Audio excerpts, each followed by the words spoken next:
Good afternoon and welcome to the programme. Joining me today is Scottish businesswoman Michelle Thomson, founder of Momentous Change and currently the parliamentary prospective candidate for Falkirk East in the upcoming Holyrood election, and Ruth Wilkinson, the Scotland spokesperson for the Women's Equality Party, who I think is hoping to be on the list but doesn't know yet, so possibly two adversaries today. Before we get to the programme proper, I'll do my usual and I'll just give you an update on the coronavirus statistics as of 2 o'clock yesterday.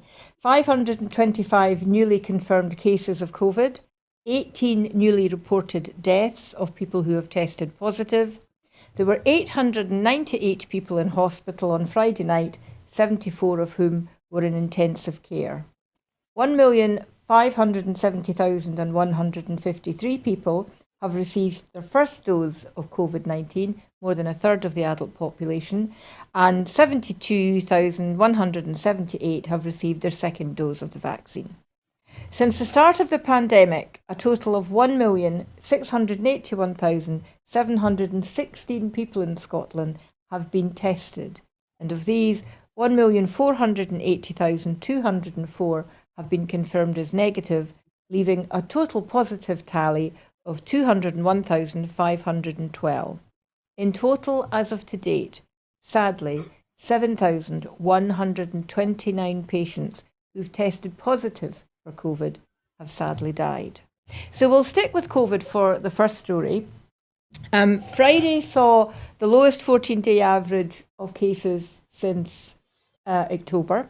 Hospitalisation is falling, deaths are falling, so we're going in the right direction. But there was, I think, a bit of disappointment by some people on the First Minister's statement about the route out of lockdown. I think some people felt it was another 2 months of very little change, and there was quite a lot of frustration. So, Ruth, do you think the First Minister's plans for coming out of lockdown are the correct ones? I think on the whole I do. I understand people's frustration, but I would much rather we erred on the side of caution in coming out of lockdown. I think the slow phased approach, for example, to getting the school children back with just the primary children at the moment and then the senior pupils coming in maybe in a couple of weeks' time is right, so that people can analyse in real time what's happening with these phased returns. So I'm going stir crazy. I'm sure everybody else is. I absolutely understand why people are frustrated, but I think it's right. Much better to be too cautious than not cautious enough and then have to lock down again.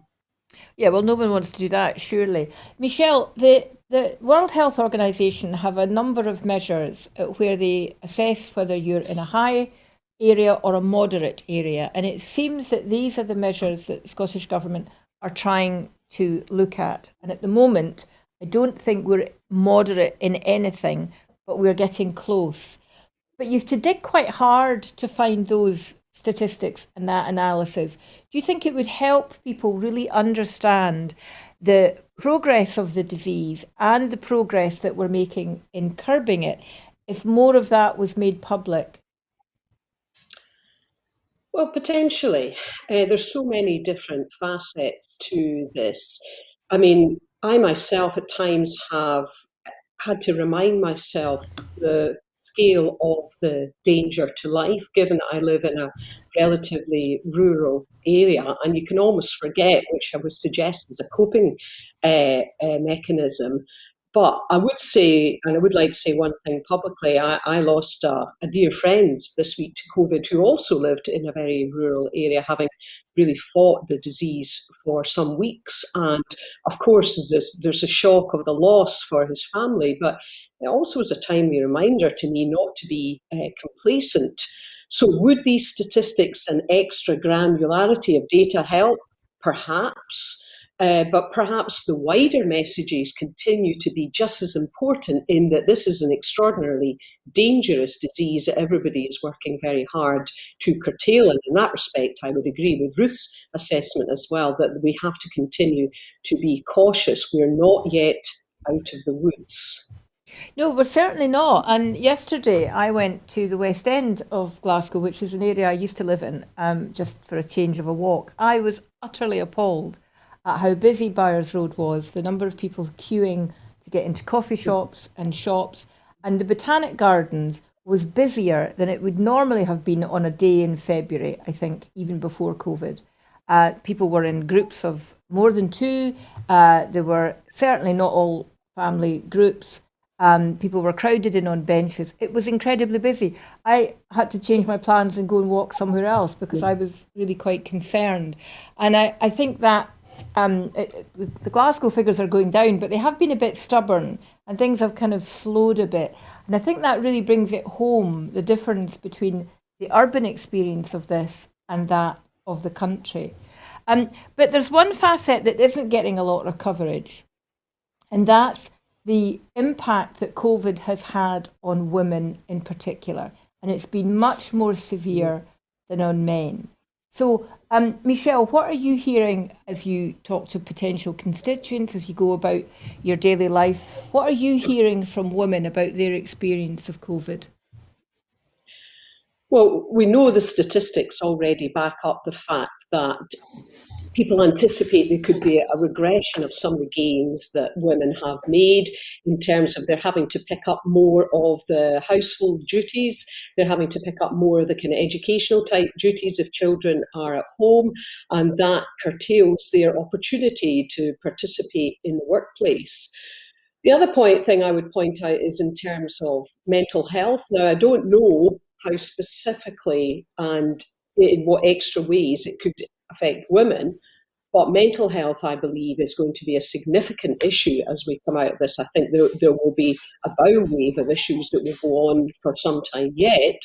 And given that women, not just in terms of traditional roles of the activities they carry out, but that kind of strength on gel often in the family, where it's different types of family groupings, where there's children, women are required to take quite a significant burden and have taken on more and more. So I think there will be a big impact. And Ruth, the impact on women losing their jobs has been considerably higher than men, has it not?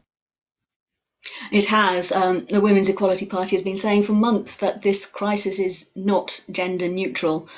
As Michelle said, yes, women have been doing most of the homeschooling, picking up most of the slack. They are much more likely to have lost their jobs or to have felt they had to leave their jobs to look after their children during this crisis. And one of the other areas where women are more affected is in terms of long COVID. There is evidence coming now that women, particularly older women, are most likely to be seriously affected by long COVID. And the knock on effects of that, both for these women in the workplace and for the caring responsibilities that many of them have, either for elderly relatives of their own or for their children or grandchildren, there's going to be a huge knock on effect there if middle-aged and older women are no longer fit and able to do the work that they would normally do. Well, of course, you say that COVID isn't gender neutral. I think I would say nothing is gender neutral. There's a gender perspective on everything. So the next big story that is coming up is the budget next week, the UK government's budget next week. So from a woman's point of view then, Ruth, what are you wanting to see specifically to help women in Sunak's budget? I think the first thing we would like to see is a decent pay rise for nurses, the majority of whom are women, and as much support as possible for the care sector, because women are hugely overrepresented as nurses, as carers, as healthcare workers. We'd like to see statutory sick pay increased so that anybody who needs to self-isolate can afford to do it. We'd like to see help for self-employed women who gave birth during the pandemic. A lot of those have fallen through the holes in the net of maternity pay, self-employment pay, and so on. So they need more help as well. So, Michelle, those are the main things. The Scottish budget has passed its first hurdle, if you like. How worried are you, though, that depending on what is said on the 3rd of March, that it might affect the Scottish budget plans? Can you see that there might have to be tweaking or they may have to make amendments?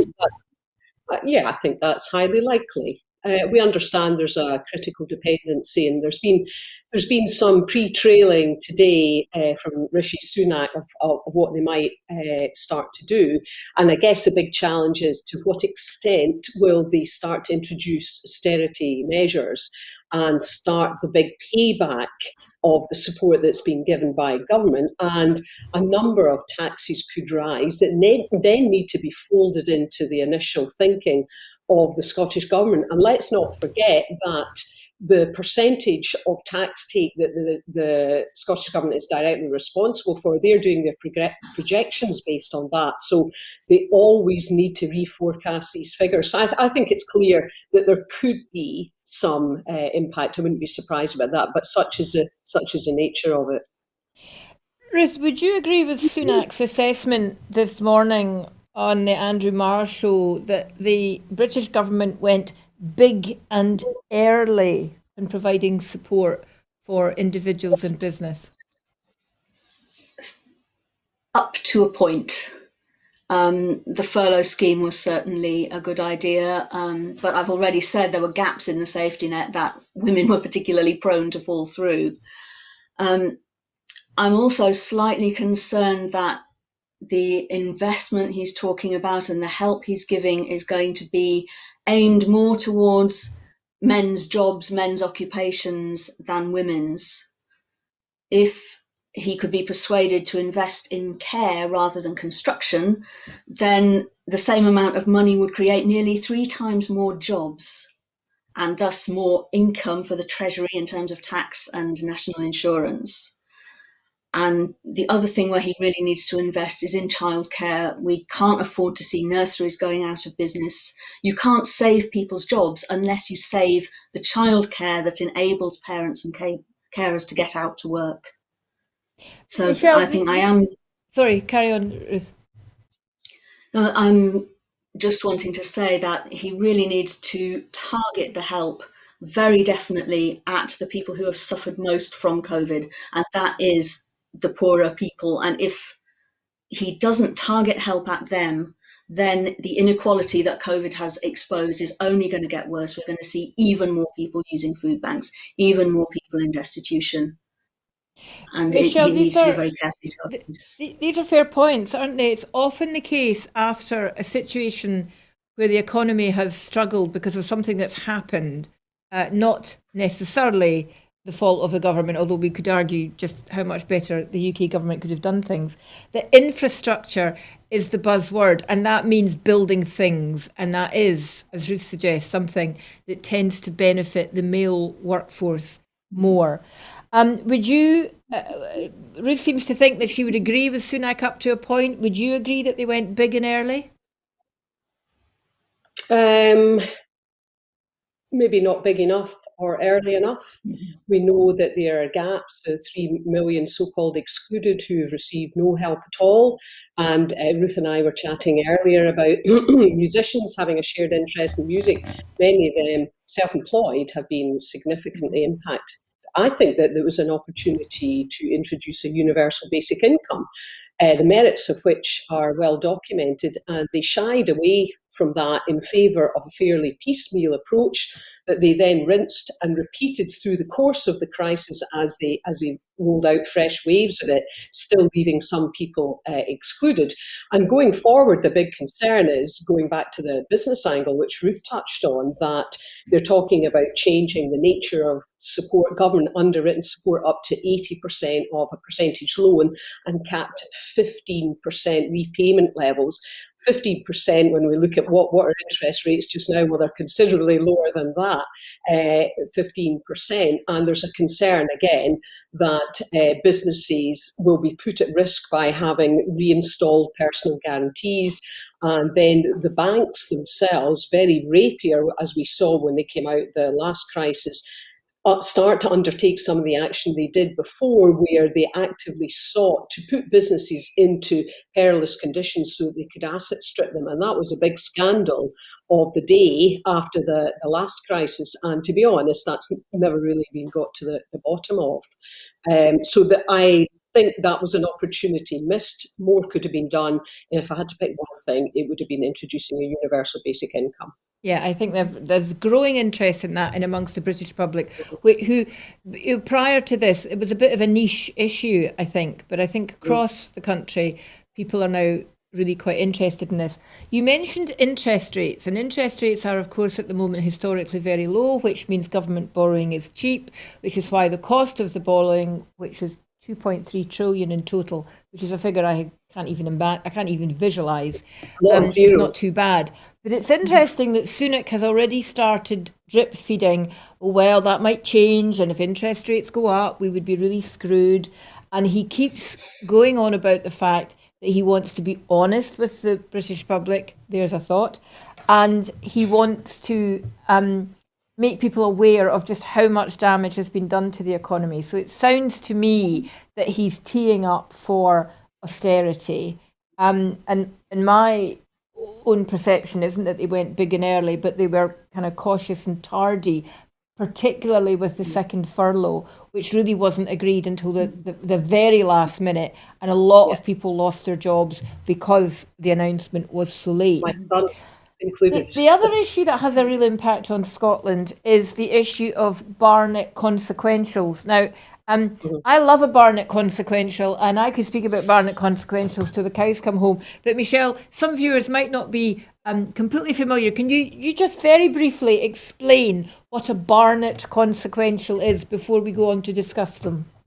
Yeah, so it's a mechanism that was set up to try and give some equitable, fair percentage of funding to Scotland based on the grand amount that is raised in the UK. So as you know, the money that is raised in Scotland is kind of sent to the Treasury and we get a percentage of that back. But the actual inner calculations aren't just as simple as based on population share of 8.3%. They do have extra allowances, for example, in Scotland's, the Highlands and Islands, for example, that has this vast tract of geography and less urban population centres.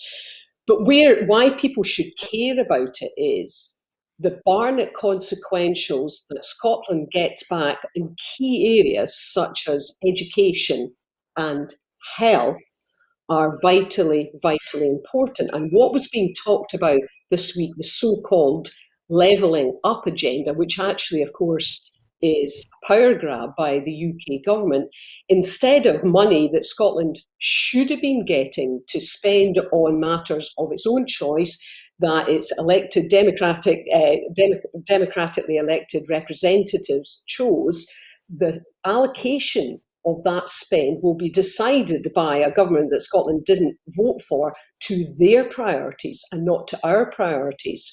So that will be taken out of this mechanism, this certain amount that's given back to Scotland, and will be spent as the Tories wish, Tories that we didn't vote for, and not according to our priorities. So that's why we care about it.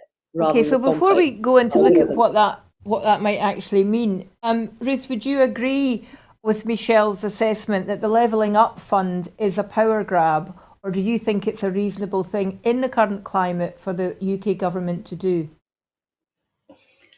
I think I'm slightly sceptical about the phrase levelling up. And yes, I think broadly I do agree with Michelle that this is money that we should be deciding how we can spend here.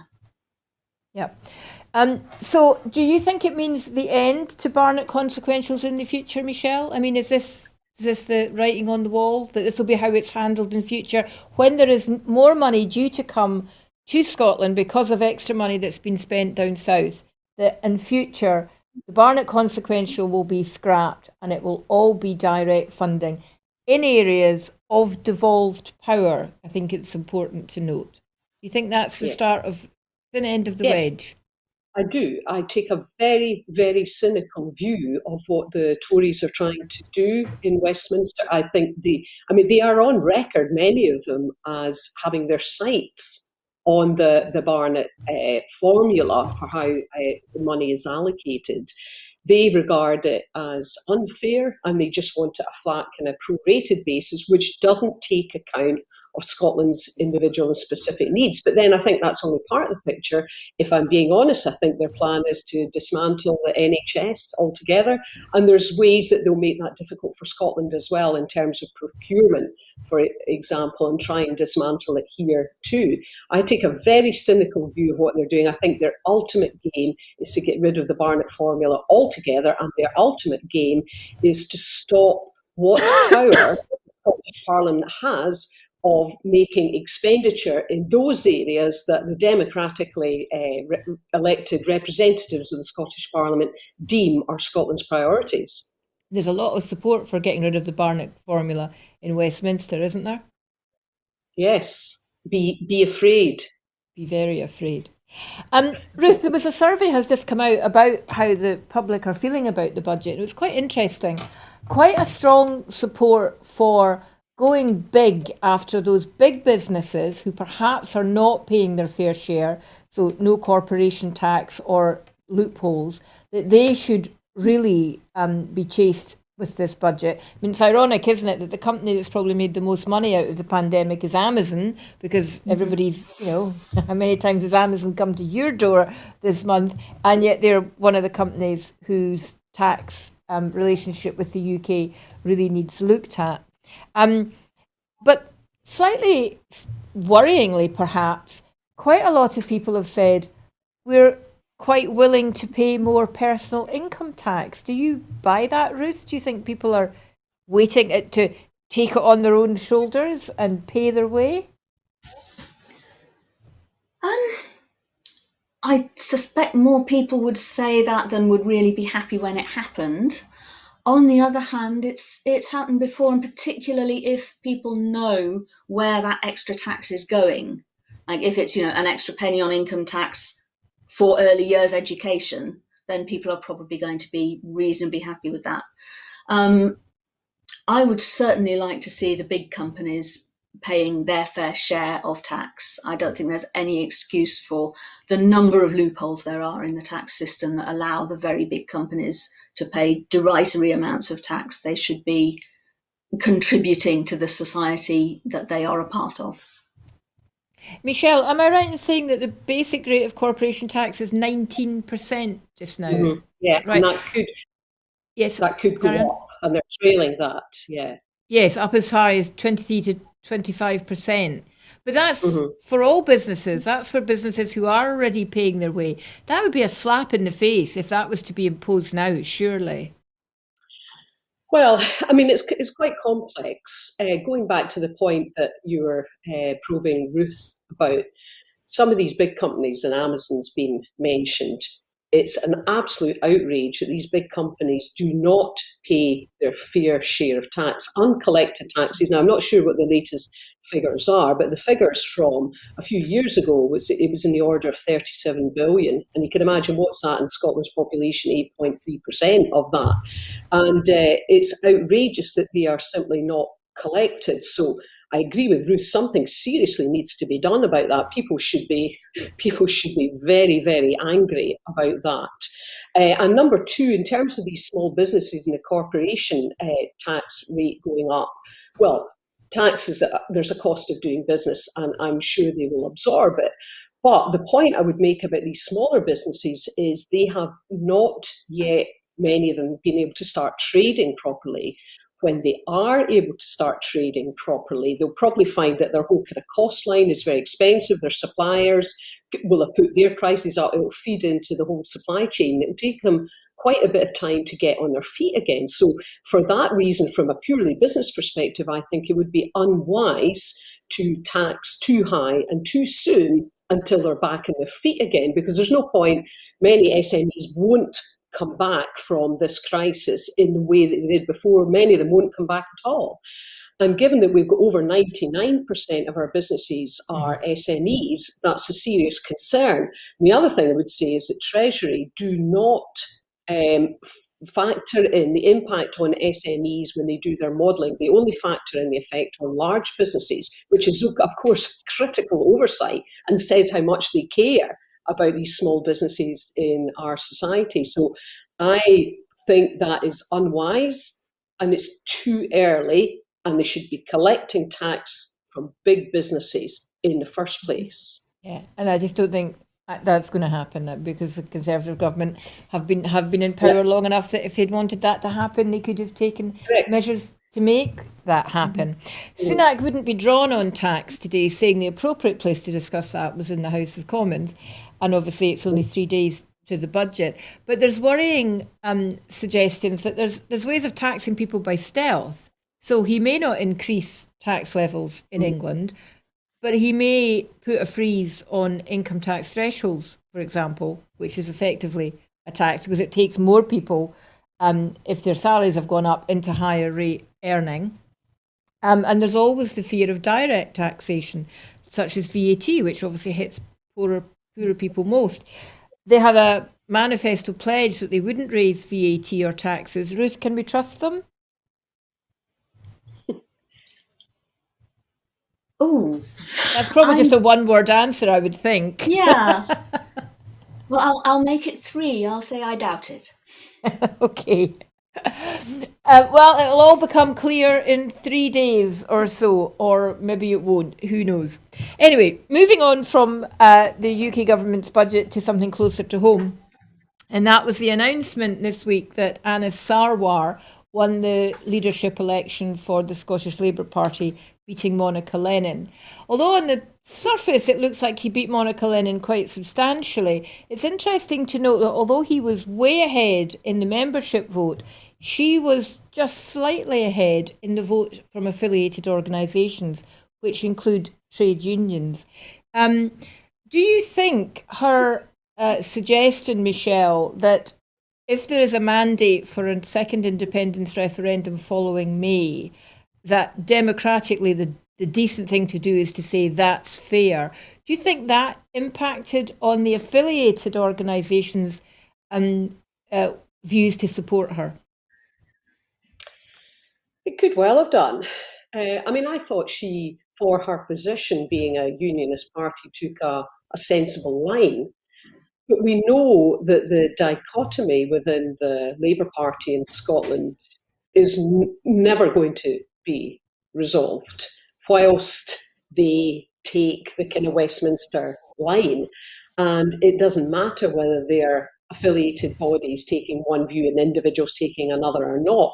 The problem they have is that they have never really moved beyond the issues they had when New Labour came in, and they certainly have not moved beyond people's anger at sitting alongside the Tories in the first independence referendum and actively campaigning with them.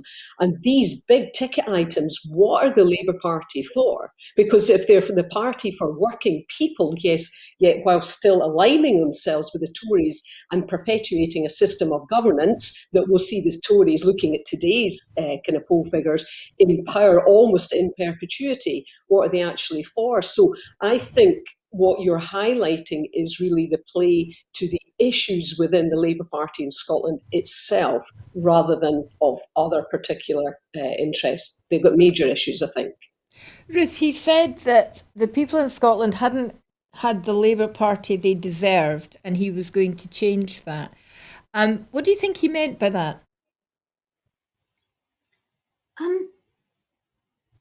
I hope he meant that a Labour Party that is really concentrating on the needs of the poorest in society, the people who are working long hours, 0-hour contracts, very little pay, needs the support of better welfare systems and better pay, better unions, and that maybe the Labour Party has been concentrating on other things rather than what it was set up to do.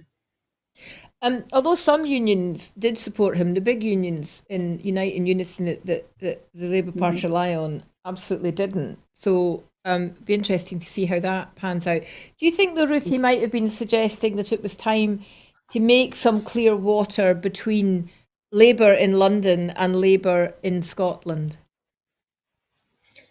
I certainly get the feeling there are a lot of Labour in Scotland people who feel that. It's a problem that every national party has. I mean, UK National Party has, is the tension between the UK-wide bit and the Scotland bit in particular. And I don't think the Labour Party has found a comfortable solution to that problem yet. Well, Michelle, there's one major division that's staring us in the face, and that's the difference about Trident. So the UK Labour Party have just come out just this week and reaffirmed their commitment to Trident, which I still find breathtaking, to be honest, given how important the Labour movement was in CND for so long. So look, they're going to keep Trident, and that's absolutely fine. The Scottish Labour Party several years ago passed at their conference that they were opposed to Trident. At that time, Sarwar fell into the Keep Trident camp. Do we know if he's moved his position? And if not, how is he going to resolve that major difference? Well, he did suggest in some of his interviews today that he would adhere to the decision of the Labour Party in Scotland. But of course, he is able to say that because he knows fine well that that position will not be tested in the extraordinarily unlikely event of there being a Labour Party government. The Labour Party in Scotland will simply be overruled. And it does play to the heart of what are the Labour Party in Scotland for. They are not Scottish Labour. They don't exist as a separate entity. They may well choose to have separate policies, but where it is governed fundamentally, the decision making, I mean, from Westminster, they can simply be overruled. So QED, that is why they need to be an independent Labour Party. And I think a lot of them do get that. And I think Monica Lennon was trying to write that line. And there are big differentials within the Labour Party in Scotland, exactly that point. And I think that's what I was meaning earlier, that it can't be resolved. No. So it looks then that any attempt to show that there's clear blue water between the two, where there clearly is in many issues, isn't going to be navigated when he's at the helm. That was a very nautical metaphor I just made there. But we'll wait and see. Yes. Turning to something that is a lot more serious, frankly, than who runs the Labour Party in Scotland, is the case of Shamima Begum, who was the 15-year-old girl who left the UK to travel to Syria to join ISIS 6 years ago, who was married underage, has had 3 children, all of whom have died, and who was stripped of her British citizenship by the previous Home Secretary. This week, her appeal to return to the UK in order to fight an appeal of that decision to strip her of her citizenship has been turned out by the Supreme Court, who overturned the Court of Appeal earlier.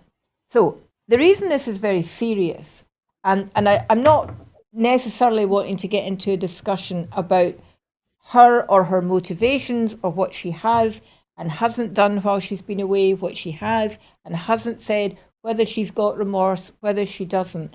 I want to consider this more from a human rights and a legal point of view.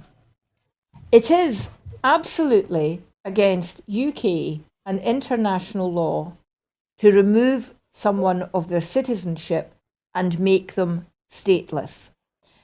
The British government argue that she could claim Bangladeshi citizenship, therefore she wouldn't be stateless. But the Bangladeshi government have said no, that she has no right to that and that they wouldn't let her into the country.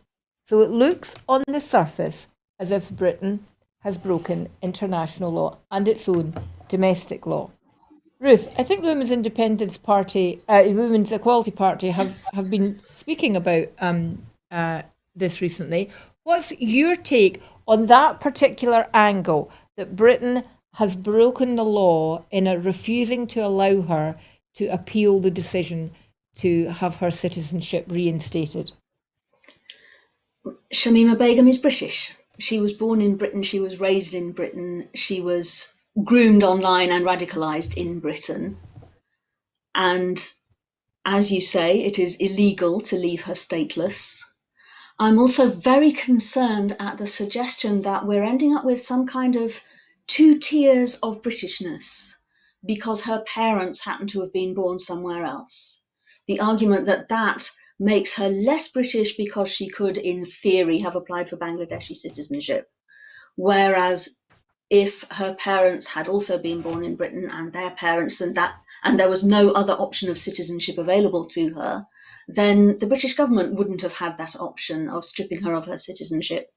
I think it is absolutely right that she should be allowed back to argue the case for her citizenship. And I also think that if she had been a blonde and blue-eyed teenager with an Anglo-Saxon name, it's possible that the reaction to her would have been very different. Well, that's a fair point. 900 people left the UK to join ISIS in Syria. About 60 are known to have been killed, but over nearly 400 have been allowed back into the UK. And I don't know the details of that 400, which leaves a lot of people who are either, we don't know their whereabouts, or are in a similar position as Begum. Michelle, this is a battle between justice versus security, isn't it? Well, some people might like to dress it up as that. I think it's a battle between the increasing breakdown in what we previously might have considered as acceptable ways to behave, what is right and just and fair and moral and so on. And increasingly, I think we're seeing an emboldened Westminster government who are ripping up the old rules of how we wanted to live. Now, I'm at no point am I suggesting that Shamima Begum, we should say, well, that's fine, you've gone off and done that. I actually agree with Ruth that she was groomed here, she was radicalised here, and she was young. So I'm not condoning what she's done, but to behave in this way and such an affront to breaking international law, I think is outrageous. But it seems to be very much the raison d'etre of the UK government now to just flaunt and break these rules. And Yes, maybe it's... And as Ruth was suggesting, there is now discrimination within that. If the UK government is going to follow policies that treat British citizens who have links to other countries differently, then by nature that's going to be discriminatory more to people from a black and minority ethnic background because they're more likely to have links to other countries. And so that clearly is discriminatory, which then brings us directly to the Human Rights Act. Now, it's worthwhile reminding people that a review of the Human Rights Act, which we've had since 1998, starts in the UK Parliament on the 6th of March. There's also a parliamentary committee review of that review, but no one is suggesting this human rights review is being reviewed in order to make our human rights record stronger. There is genuine concern that it's there in order to water down. Now, human rights are complicated. Most people don't understand them. I would argue that most people don't think they're important because they don't affect them. Obviously, they do. And not all human rights are absolute. Most of the human rights, there are situations in which they can be altered or changed. But that alteration or that change or that way of looking at a right has to be proportionate and it has to be fair. But just because I'm the kind of person that likes to, sit and read the Human Rights Act on a Saturday evening, I reckon there are 6 articles that directly speak to this case. Article 6, a right to a fair trial. Article 14, that all rights and freedoms of the Act must be protected without discrimination. And if we take Ruth's point that there's a 2-tier system, there is inherent discrimination in the British Government's Act. And Article 4, which is an absolute right and which perhaps speaks to the method in which she was groomed, is freedom from slavery and forced labour. And there is growing evidence that many of the young girls who left were being trafficked for sexual favours. So 3 articles of the Human Rights Act under consideration. Isn't it actually in the British people's interests to know more about why and how she was groomed and how and why radicalisation takes place, Ruth? Absolutely, because if we know more, then we are better equipped to stop it happening to other teenagers. The more we know about how people are groomed, how people are radicalised, then the more able we are to combat it. But they're just closing this down, obviously. I said that this was a battle between justice versus security, and that's because it's on the basis of national security that the appeal for her to come back to the UK has been determined. That it's and the Act does allow for right to a fair trial unless there is a risk to national security. But surely to heavens, they could have come up with a way, Michelle, of having her present her evidence in a way that she wasn't a risk to people in Britain if they were really keen. Well, yeah, of course, there's a way that they could have done that, and they've chosen not to because they're seeing this and making this a precedent. And it may well be that some of the themes from it become an enabler for the anticipated watering down of the whatever new version of human rights that they have here. They could have done that. They've chosen not to. And going back to your question to Ruth about understanding the nature of how this occurred, I would also add in the nature of how it occurred to a young woman. And there will be differences there in terms of how she was brought up, what access and information she was given to, and so on. So it's almost arguably worse, but certainly of interest, the fact that she's a woman in this as well. And that's a facet that should be considered. Absolutely. And distressing that all four of the Supreme Court judges, it was a unanimous decision. There was just no dissent there at all. On that subject of the fact that she was a young woman and the way that young women are treated takes us nicely to another big international story this week. She isn't getting an awful lot of coverage. And that is that on Friday of this week, 317 Nigerian schoolgirls in the northwest of the country were kidnapped. Now, everybody remembers the Boko Haram kidnaps of 2017, which triggered the hashtag Bring Back Our Girls. International figures like Michelle Obama were involved. What's perhaps not known is that still 100 of those girls have never been returned to their homes. But kidnapping of school children is rife in northern Nigeria, mostly by criminal gangs and always for ransom and extortion. There's some suggestion that some of these criminal gangs may be linked to jihadist movements. There were a group of schoolboys and teachers abducted a week ago. They've now been returned. No mention of whether the ransom was paid, but 317 girls.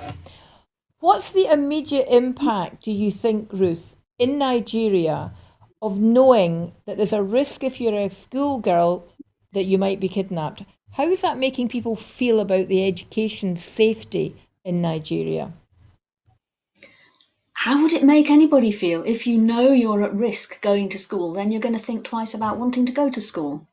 And obviously that is a concern because worldwide women in general have fewer opportunities for education, and we see that the better educated they are, the better a society as a whole runs. If its girls are educated on a par with its boys, if its women are equal citizens with its men. So this is a very big concern, and I don't know how much is being done in Nigeria to keep school children safe and to keep schools safe. But on a personal level, obviously, you wouldn't blame anybody, any parent who said, I don't want you going to school, you're not safe there. Michelle, across the world, there are roughly 130 million boys and girls not in school. And some of that is due to poverty, if education's not free. But a lot of it is due to war and insurrection and issues like this. In Nigeria, generally, 1 in 5 children are not going to school. But in the north and the northwest, where the kidnappings are taking place, it's nearly 50%. And obviously, of that 50%, more than 50% are girls. What do you think, Michelle, are the main implications if we don't do our best to educate girls at the same level and to the same extent as we educate boys? Well, it's perpetuation of the status quo. Women have been enslaved in a whole variety of ways throughout my lifetime and throughout my mother's lifetime and my grandmother's and so on. And it's perpetuating that situation. We know that education for girls is one of the most important elements that can change future outcomes in their lives.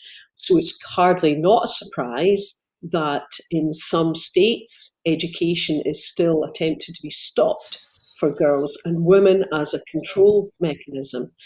And every time we get further in fighting this battle and feel as though we're making some progress, we slip back again. But it's completely fundamental. Health outcomes, wealth outcomes, longevity, all are affected by whether girls are educated. The whole fabric of societies, equalities, obviously, even occurrence of future wars. Fundamentally, it shapes our world if we cannot hear women's voices represented. It's fundamental at every facet. And one of its most obvious implications is it delays child marriage and early pregnancies, and that has to be a good thing, Ruth. Absolutely, yes. And the more control women have over their lives, which they are more likely to have if they've been educated, the better. And yes, it's so much better for women, it's so much better for society if they are not forced into marriage and childbirth too early, or having more children than is sensible for them or is good for their health. And the evidence is very strong. Reproductive rights are very important worldwide. That it builds more sustainable communities. Because it actually builds stronger families if you're not having girls forced into marriage at a young age. And if it's building more sustainable communities, that has a direct impact on things like economic growth and productivity. Michelle, do you think people generally kind of make that connection? Well, when we say people, it depends which people we're talking about. Do I think that is generally understood in the population at large?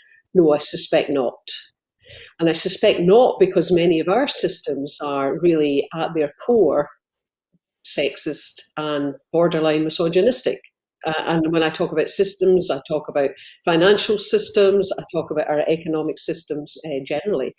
Do I think it's understood by people who are involved, whether it's NGOs, politics, whatever? Yes, I do think it's understood. But is it pressed home clearly enough? I think people work very hard to do that. But when we look at the backdrop of, we've just managed to get rid of Trump, thank goodness. But I felt that we saw quite a slip back in the way he did his politics and what he's enabled. I think we'd have seen a slip back with the UK, with Boris Johnson, the way the Tories are, and we can see that they're turning away from international aid, for example, even though they'll claim that it's still quite a high budget. But our opportunity to use, in UK terms, our soft power in the world stage to evangelise about these issues, we're limiting.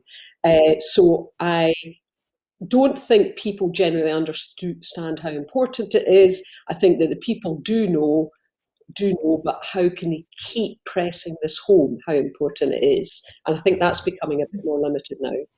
Well, it's 8 days to International Women's Day, and maybe that would be a theme for people to concentrate on, the importance.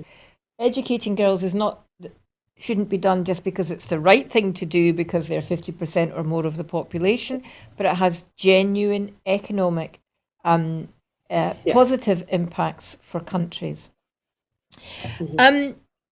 The sticking in that kind of part of the world, if you like, on Monday, tomorrow, Joe Biden is expected to make an announcement about the murder of the journalist who was an American citizen Khashoggi, and the evidence that now really seems to point to Saudi Arabia's involvement, in particular Crown Prince Mohammed bin Salman, who it now looks like approved the killing of the journalist Jamal Khashoggi.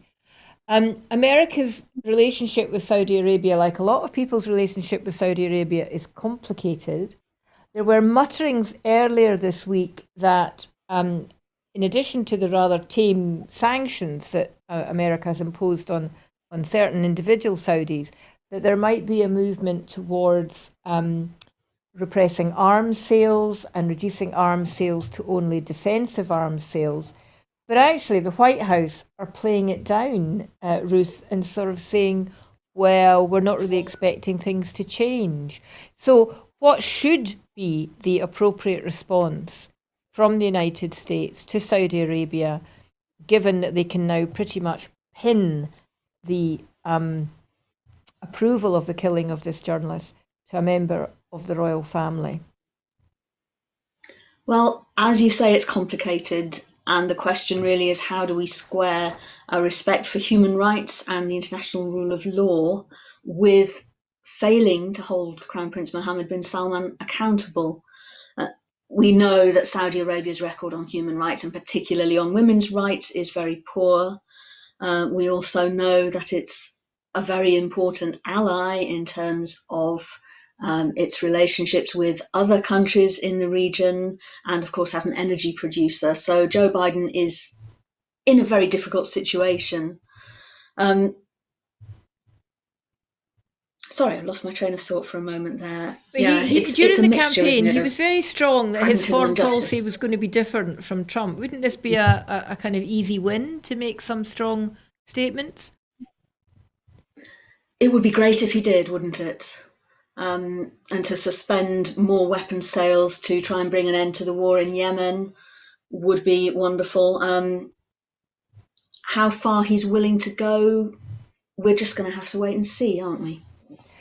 Michelle, given that this is also the week that Biden sanctioned his first bombings, are we actually seeing any difference in American foreign policy in the Middle East? Or is it just same as ever? I would say it's too early to tell. Even the stuff that Biden's been putting out so far, a lot of it appears to me to be signals of intent and test of appetite for that as well. So I think probably he's doing a bit of toe dipping. I don't think we can see that there's going to be a whole scale difference, but it may well be that he's going for nuanced difference, which only time will tell.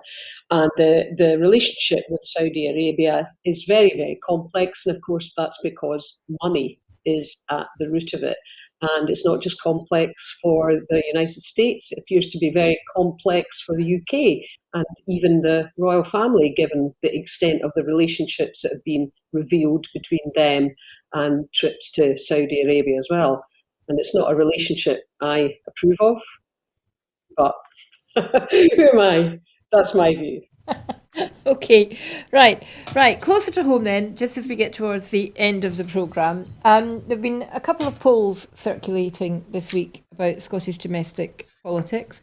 One has SNP winning the Holyrood election by 72 seats, which I suspect makes Michelle happy and probably is something that Ruth would want to challenge. And the other poll, which some of the more right-wing unionist press have pounced on today, is the most recent Survation poll on IndieRef, which is suggesting that it's 50-50, that the lead in the polls for independence has now slipped back. So, Ruth, when the first couple of polls suggesting that there was a move towards independence was growing, the right-wing unionist press dismissed them and said, it's only one or two polls, they don't mean anything. So should we treat this poll with the same contempt and the same doubt that the right-wing unionist press have treated polls that are in favour of independence? Well, all polls need to be treated with a certain amount of caution. We always need to be aware that they're not exact. You can look at trends over a number of polls, but it's a mistake to attach too much importance to any single one. It does seem to be, in general, from polls, that support for independence or for another indie ref is growing. And certainly I think if what we have in May is a parliament which is pro-independence and has been voted in on a ticket of we should have a second indie ref, then I think it becomes quite hard for Westminster to refuse that second indie ref. Well, it might be Circumstances quite are hard. not what they Well, were we in might think it 2014. would be quite hard. I suspect it would be extremely easy for Boris Johnson, and the Labour Party as well have just come out and said no indie ref. That's Labour Party in London, who we've just been discussing, is still controlling the puppet strings up here. Michelle, what did you make of the prediction of 72 seats in Holyrood? Yeah, I mean, I take a very, almost a dim view of polls. Anyone who thinks that that is an excuse for complacency is a fool and is arrogant. I think it's incumbent upon anyone involved in politics to engage as much as they can, to work as hard as they can with people with whom they seek to represent. And I suppose, if anything, my concern at the moment as we come up to the election, that due to the COVID crisis, people may feel more disengaged, they might not bother voting. And if we get a low turnout, regardless of outcome, that is not a good thing. So my own personal view is I'm completely ignoring them. The people of Falkirk East deserve to be listened to and worked hard for. I mean, it's the only respectful position to adopt, and I hope that's an attitude that's taken by absolutely everybody involved in politics, because it's about respect for people. But it's a really positive result. And are you at all surprised, given that at the moment, and without going into detail here today, there's quite a lot of dirty washing being laundered in the public over issues within the SNP? Are you surprised?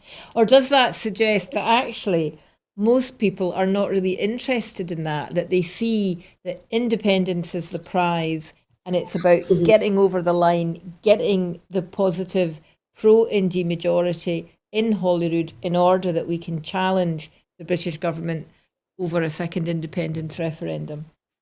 Well, Michelle? I mean, obviously there's a lot of people who vote SNP because they see them as, on balance, all things considered, as the most competent political party who can govern Scotland. So I think that that's a general sense held as well. In other words, the opposition haven't been able to get any cut through. They may get political cut through, the Tories in particular, but not in terms of actually forming a credible government. So I would kind of remind you of that as well.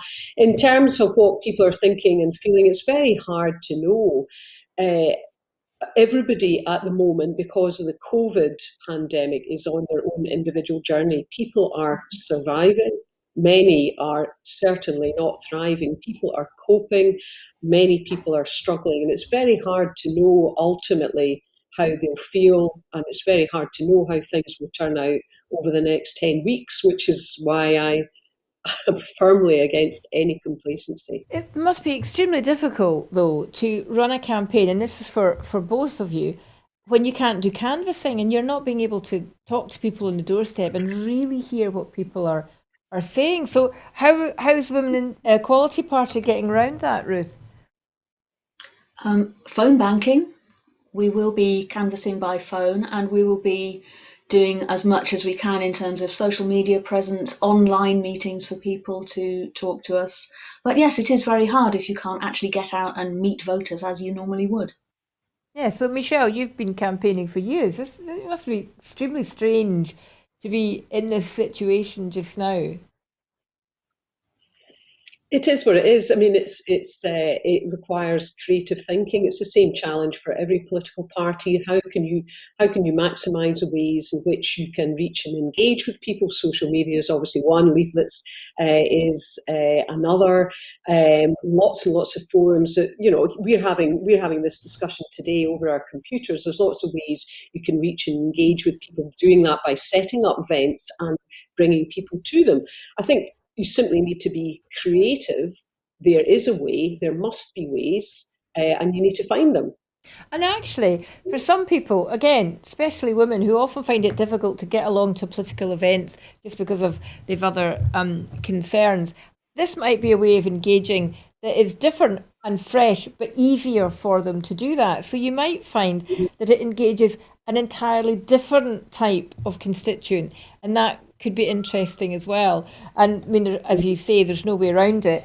Clearly, the push for postal voting is huge. Are either of you getting any sense if people are really deciding this year that that's how they'll vote? Either of you? I mean, I think people are, there's a lot of encouragement by all the political parties to ask people to sign up for postal votes. And I would certainly add my voice to that, because why would you take the chance? It's a democratic expression of your will. It's really important, regardless of who you vote for. So I would say to everyone, please do register for a postal vote. And remember that you can use a postal vote to go and vote in person if things have opened up again, but it just is banking to take account of all possibilities. In terms of, it seems to be the case that the percentage of sign-ups has gone up across all constituencies, but I'd like to see it go up even further, because we do want a democratic expression. It's just really important. And whoever people are voting for, we want a big turnout, because then it makes the result more genuine. Well, my envelope suggesting that I might want to take a postal vote arrived, and I kind of went, I've never voted by post. I think once when I was a student. I'm very much believing in turning up on the day and taking part in the democratic process, but I'll have to consider. And the other envelope that arrived on my doorstep this week was a blue one, so I get my vaccination next week. I'm tremendously excited. I've never been so excited to get a blue envelope through my door. Thank you so much for joining me this morning, both of you. That's been a wide-ranging discussion. As ever, we end the programme with our usual plea to help Broadcasting Scotland continue to produce quality programmes. It takes money. We've a big year ahead of us with the election coming up and possibly an independence referendum, and we want to make sure we're there and able to cover everything. So please consider not just watching us, but supporting Broadcasting Scotland. Go to the website www.broadcastingscotland.scot/register. Sign up, donate, take part in the crowdfunder, tell your friends. Thank you very much. I'll be back in a couple of weeks, and thank you for watching. What distinguishes Broadcasting Scotland from a website or blog, apart from our brilliant programmes? Hi there, I'm Gordon Ross. Are the costs we face to enable us to produce those programmes. These costs are significant and ongoing. However, our facilities are able to do so much more if only we had the staff. In the last year, some of our supporters have cancelled their subscriptions. In one way, we would prefer it if it was because they didn't like us, rather than it being because of the financial pressures which we are all under because of COVID. The really positive outcome of our fundraiser is that at a time of economic challenge in Scotland, we will use your donations to create jobs and in a small way contribute to improving the Scottish economy. If you want us to be Scotland's independent broadcaster, able to provide an alternative mainstream television platform, then please support us. Scotland is going to be an independent country. Just imagine what we could do if we had even 1% of the BBC Scotland channel's budget. Imagine. And then please consider turning your imagination into reality. Please support us if you can afford it.